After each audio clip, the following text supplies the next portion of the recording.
नमस्कार दोस्तों, मैं विजय कसाना डिजिटल फ्री शिक्षा के यूट्यूब चैनल पर बड़ी खबर लेकर हाजिर हूँ। साथियों, सुबह सुबह मॉर्निंग सेशन में बहुत ही बड़ा अपडेट आया है। एक नहीं कई भर्तियों को लेकर ये अपडेट है। ग्रुप डी भर्ती, ग्रुप सी भर्ती, हरियाणा पुलिस भर्ती और कौन कौन सी भर्ती में क्या जो एग्ज़ाम कैलेंडर जारी होगा और कौन सी एग्ज़ाम डेट रहेगी। इसके अलावा साथियों, सिलेबस में बहुत ही ज़्यादा बड़ा बदलाव कर दिया गया है। अब हरियाणा जीके नहीं आएगी। अगर आपने थंबनेल पर देख लिया है तो पूरा इसमें प्रोसेस देखिएगा, उसके बाद आगे की इन्फॉर्मेशन आपको बताते हैं।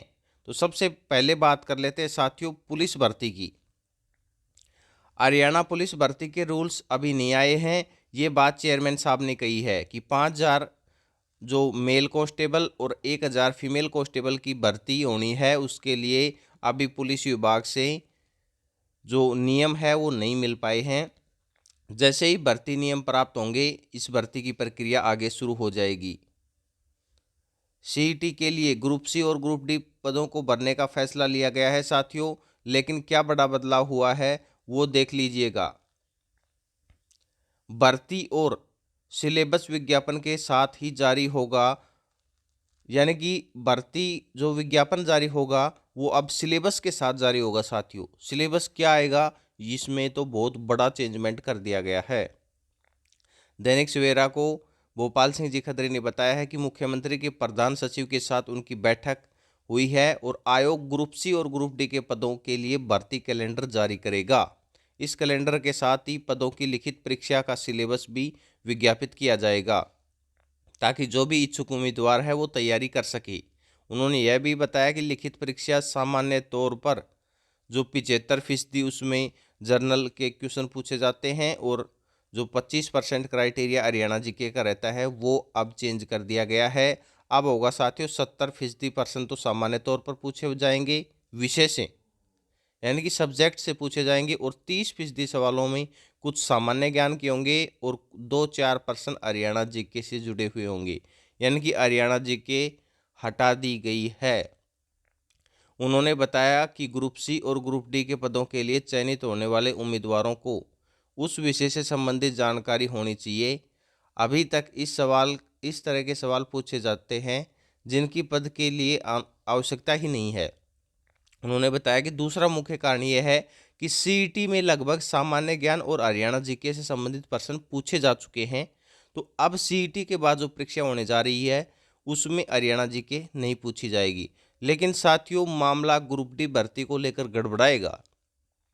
अभी इस न्यूज़ में ये स्पष्ट नहीं है, क्योंकि इसमें ये लिख रखा है, देखिए, कि सीईटी में पूछे जा चुके हैं और अब जो ग्रुप सी और ग्रुप डी की भर्ती होने जा रही है उसमें लिखित परीक्षा नए सिलेबस के अनुसार होगी।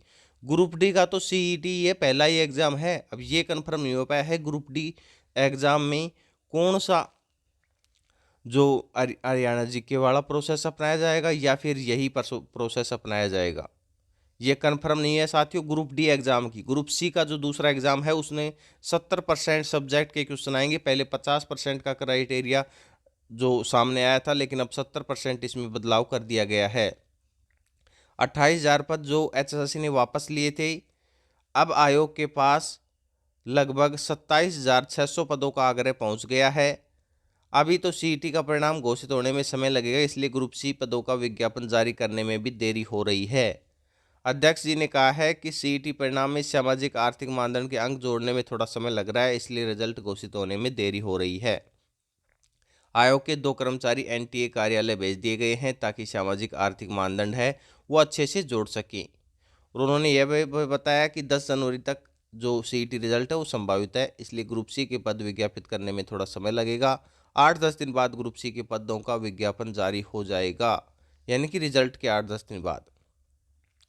सीईटी के माध्यम से ग्रुप सी और ग्रुप डी पदों को भरने का फैसला लिया गया है। 7 जनवरी को जो साथियों नोटिस जारी करके और जो जानकारी मांगी गई, इसके बारे में कल शाम को ही हम चीफ सेक्रेटरी के द्वारा जो नोटिस जारी किया गया था इसके बारे में जानकारी आप तक पहुंचा चुके हैं। इसके अलावा साथियों, ग्रुप डी पदों का जो सीईटी है वो अब फरवरी में नहीं होगा, मार्च के बारे में सोच रहे हैं। ये बात चेयरमैन साहब ने कहा है। अध्यक्ष भोपाल सिंह जी खत्री ने बताया कि फरवरी में नहीं होगा, एनटीए के साथ बात चल रही है, मार्च में सीईटी कराने की सोच रहे हैं, मगर अभी फाइनल नहीं है। फाइनल है कि फरवरी में ग्रुप डी का सीईटी नहीं होगा। ये तो फाइनल है कि ग्रुप डी का सीईटी फरवरी में नहीं होगा, लेकिन मार्च में हो सकता है, अभी कंफर्म नहीं हो पाया है साथियों। दैनिक सवेरा ने संभावना जताई थी कि यह अप्रैल में संभव है, मगर एनटीए को अभी तय करना है कि सीईटी कब करवाना है। वैसे यह संभावना है कि ग्रुप डी सीईटी से पहले ग्रुप सी पदों के लिए भर्ती प्रक्रिया शुरू कर दी जाए। ये साथियों तय है कि ग्रुप सी के पदों की भर्ती है वो पहले होगी, जिससे कि ग्रुप डी में जो कैंडिडेट लगता है वो कैंडिडेट ग्रुप सी में ना जाए, क्योंकि पहले ही ग्रुप सी के पदों की भर्ती हो लेगी तो ग्रुप डी वाला सी में क्यों जाएगा। हरियाणा में ये वही न्यूज़ है साथियों जो आप तक शाम को पहुंचाई गई थी कि 7 जनवरी तक विभागों को निर्देश दिए हैं कि जानकारी भेजी जाए। तो साथियों बड़ा बदलाव, एक टीजीटी भर्ती को लेकर और न्यूज़ है कि टीजीटी भर्ती में जो एचटेट की वैधता समाप्त हो गई है 31 दिसंबर को, उनको मौका जरूर दिया जाएगा जब भी टीजीटी भर्ती के ऑनलाइन आवेदन मांगे जाएंगे। ये बात कही गई है साथियों। तो आज बड़ा बदलाव कर दिया गया है साथियों। ग्रुप सी की भर्तियों में तो कन्फर्म है, 70% सवाल सब्जेक्ट के पूछे जाएंगे और 30% सवाल में फिर आपका सब कुछ आ लिया। जो आपने सीईटी की तैयारी की थी वो सब्जेक्ट अब 30% रहेगा, बचा हुआ 70% आपके सब्जेक्ट का आएगा। सब्जेक्ट की कमांड जरूर रखिएगा। ऐसे ही अगर आपका इन भर्तियों से रिलेटेड क्या डाउट है आप कमेंट करके पूछ सकते हैं, और आपका इनसे रिलेटेड जो भी क्वेश्चन होगा उसका जवाब लेने की भी कोशिश की जाएगी। तो अपने ऐसे ही साथियों क्वेश्चन भेजते रहिए, आपको जवाब मिलता रहेगा। अपना महत्वपूर्ण समय देने के लिए बहुत बहुत धन्यवाद। मिलते हैं नेक्स्ट वीडियो में।